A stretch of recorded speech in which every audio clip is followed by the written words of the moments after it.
Well, we've arrived at the Hollywood region. Superb place. There's not a lot of ghost stories here, but what there is very credible. We have a lot of eyewitness accounts for them, so we're kind of looking forward to doing it. It's different from everywhere else because there is no history like this place at all.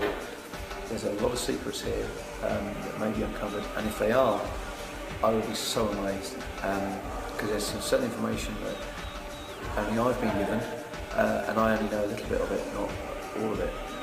So if that comes out, that'll be very interesting. We've just arrived, and this is a fascinating place. It's where all the old Hollywood legends used to come and visit. From what I've heard, Humphrey Bogart, Clark Gable, Charlie Chaplin. I've got Lowell and Hardy over there, they've got their signatures. Who else? Buster Keaton. Marilyn Monroe apparently was presented here 2 years in a row. But it's a great place. I just wonder what secrets it's going to pull out for us. Over here, Carl and I have to actually view the programmes that have been edited, and we've just been watching Tyndale Farm Revisited. It's just made me go, so I'm really looking forward to tonight.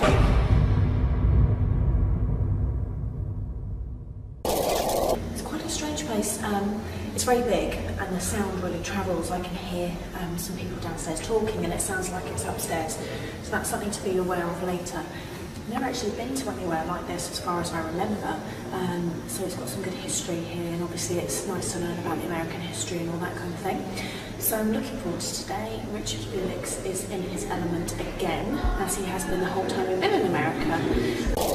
It was formed in, what, 1929?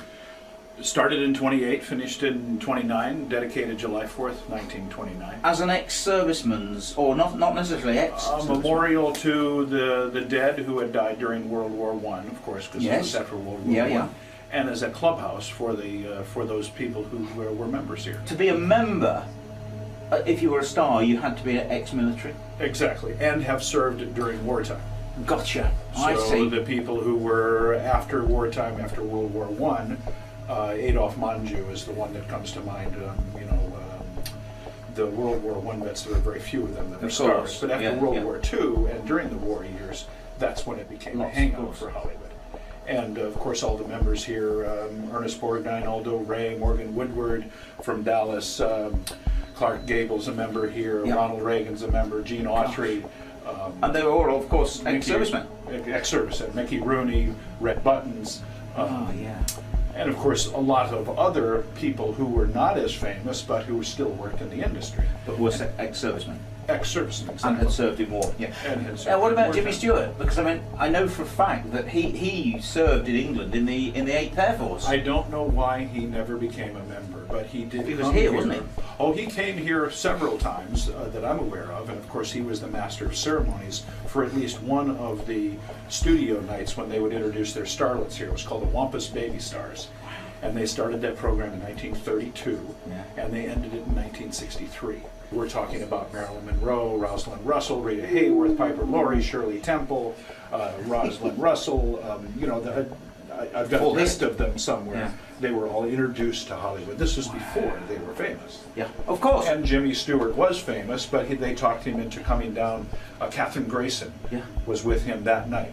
He was the master of ceremonies, and Katherine Grayson was the person that handed them their certificates in that great hall down in the auditorium. And of course, they were all made honorary colonels of the American Legion.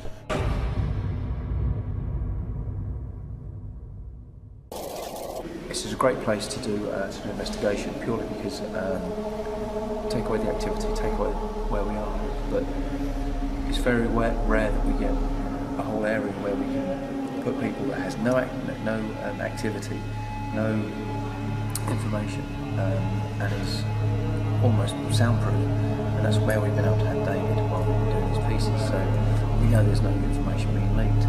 We're just going now on David Wells's lit walk around.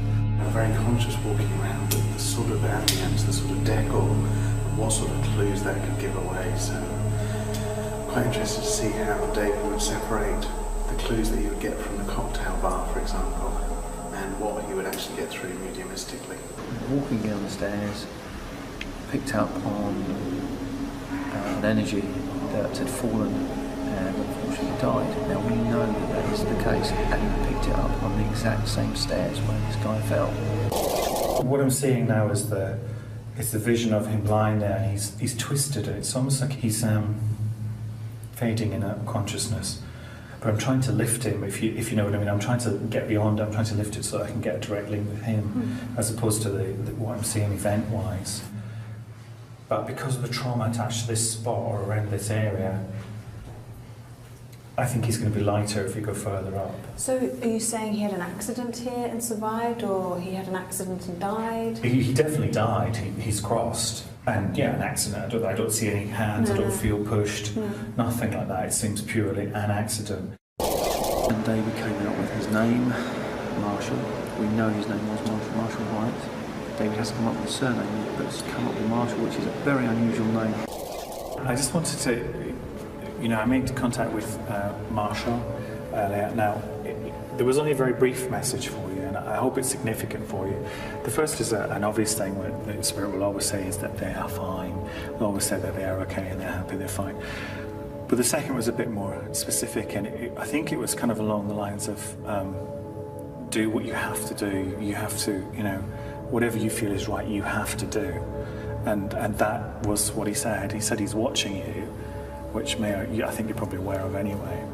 But it seems as if there was maybe a decision you have to take on a personal level or on a professional level, and he just simply said, do whatever you feel you have to do. Does that make any sense to you? It does. A lot of sense, actually. Good. I'm sorry, I'm just getting a bit of face action with Marshall. He's like making me feel a bit funny. Let him. He's put it. It's almost like I don't know why he's drawing attention to his face. An analogy or something. I don't know. It's like scratching his face. He's scratching his face. He came up with the fact he was doing this was this side of his friend. Now he had Parkinson's disease, but he also had a blister. Which we only just found out a blister here. He was constantly pouring the blister, so you can't know that. There's something none of the crew knew. I didn't know it, Kieran didn't know it, none of the crew knew it. But for David to go in there, not knowing anything, and to come straight up with that, all the crew are looking at each other thinking, how did he know that? It's almost like only scratching or just rubbing it, constantly rubbing it. I don't know if it was a habit he had or something, maybe we could ask. I knew him, but something about his face, I don't know. Did he have any, like an allergy or something? Did he rub his face or anything like that? Marshall had Parkinson's disease. Oh, that's what it is. Okay. Because he seemed to he was touching his face quite a lot. So He was doing it constantly, right. trying to, adjust him. Right, okay. Gosh, David, you really picked up on him. Interesting. Yeah, But he is around, which is nice. So what you can do is just talk to him. So if you feel for a second that he's there, you just say, as you would in life, you just say, hi, how are you? And then trust what you get back. Well, I'm a little taken aback by all of this, so I'm kind of emotional. I don't know. I've talked to Marshall a lot, but, he's never talked back, other than, the feeling that he was here, and taking care of the place. I think for a lot of people, what they expect is to hear a voice. They expect him, they expect it to be his voice, or they expect to see or whatever. And in reality, it's the same for mediums. Very often the voices we hear are actually, if you like, our own voice. We can maybe tell the tenor, we can maybe say it's a foreign language. But what will happen with most people is they will get an answer and they'll assume they made it up. Do you know what I mean? And the trick is not to do that. The trick is to assume that actually whatever comes to you comes from him, not from you. Okay, well, we just wanted to tell you what we picked up on. Well, thank you. Okay. Thank you. Thank you. Thank you.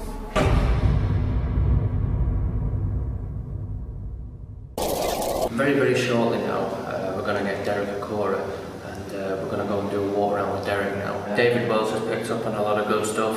Now let's see what Mr. Okora can pick up on. I'm hoping he'll pick up the same stuff as David Wells has, but Then again, he might not, but in about another 10 minutes, we're going to go and do the walk round and let's see what happens. Whoa, no, this is a different atmosphere altogether. Come further in the ether, yeah. Okay.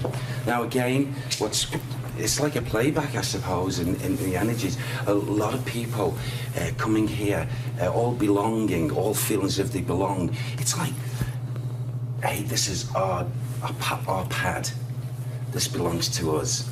And we'll go in these different rooms and we'll enjoy ourselves. It's in privacy. It's like, I don't know, a club, if you like, of people. And they feel happy, safe here. And I feel a lot of, although I'm not seeing these individual people at this moment, I feel, noises, okay, without a doubt, would be happening in this atmosphere, especially from this spa area. Yeah. I feel noises. If a person was in another room or coming down, you'd hear chink, ping, ping. And maybe movement in this, maybe movement of chairs. Yeah.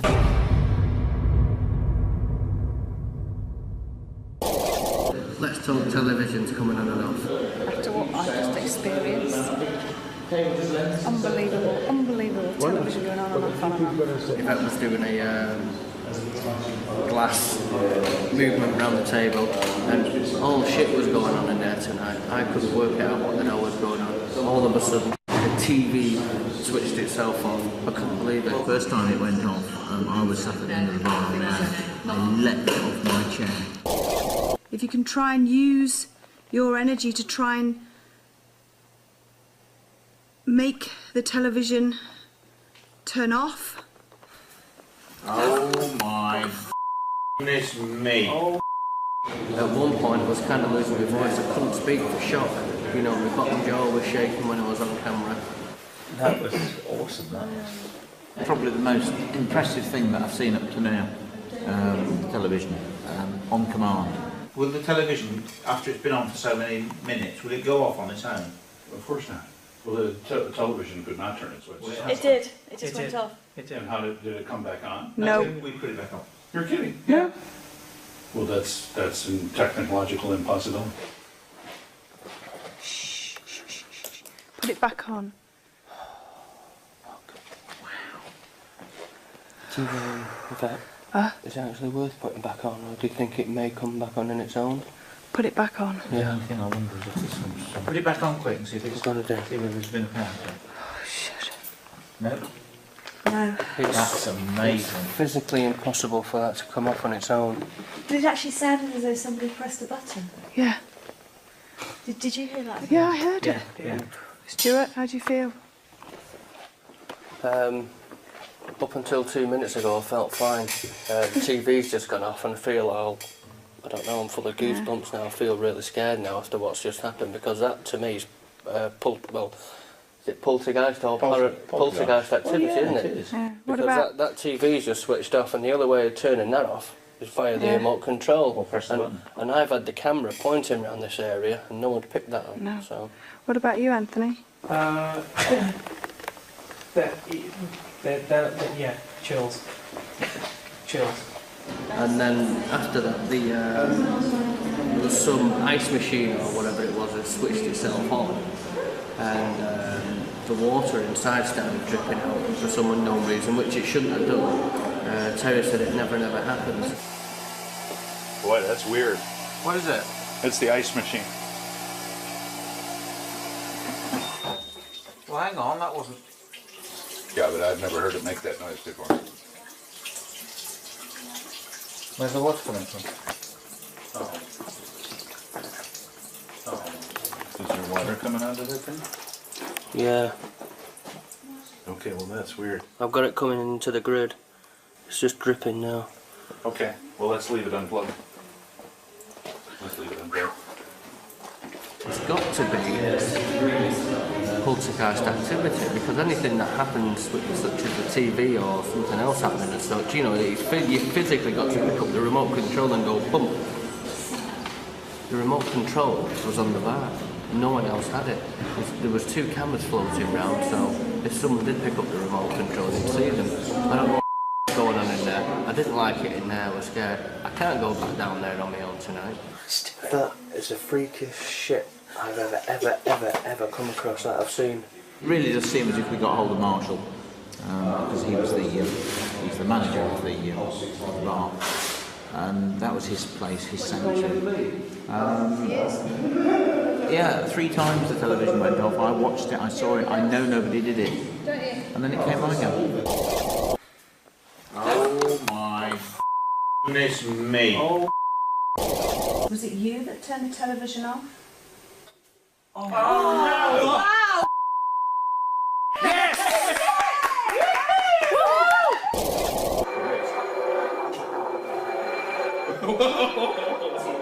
You are doing that. I've got it!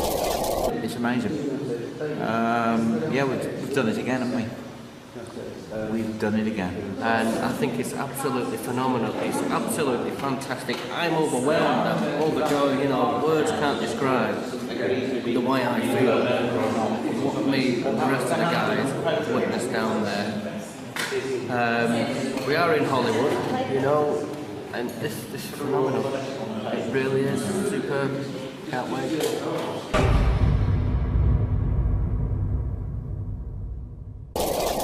Ladies and gentlemen, for one night only, Ms. Kath Howe.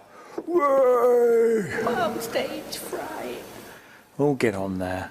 My second vigil I did with David, and we went on the stage and did a little dance and a little song.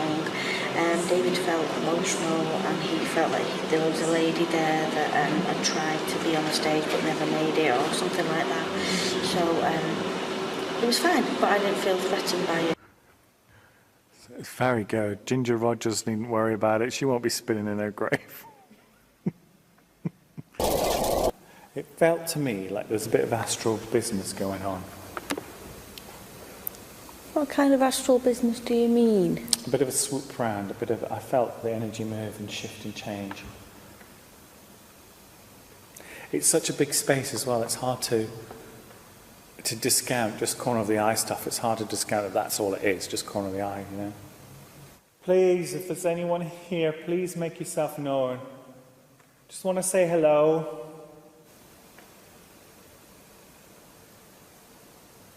Do you want to be in front of the camera again? God, I want to cry. Why? I don't know, I feel really emotional. I'm having a girly psychic moment. I feel really emotional. Well, you could be on here. Maybe, you know, it's the energy of here. I don't know, it happened when you said, do you want to be in front of the camera again? And yet the person I'm sensing here wouldn't have been in front of it, but would have been behind it. what I wanted to be on the camera. Possibly wanted to be, yeah. If you wanted to be in front of the lens rather than behind it, or perhaps you were in front of it and just nothing happened, is that what it is? That's what it is. That's it. Fantastic. So you were given an opportunity, but it just never happened for you. Someone else took the limelight. Ooh, we're hitting buttons now. I'm absolutely on fire now. Okay. And if that's the case, show yourself. We can help you. If you show yourself or make a sound, you'll be famous. I'm absolutely freezing now, again. My legs in particular are freezing cold. Come on, please show yourself. Talk to us. Touch one of us. No, it's not anything. How long have we been here, Kath? 21 minutes. Should we make our way off? Yeah. Let's come back.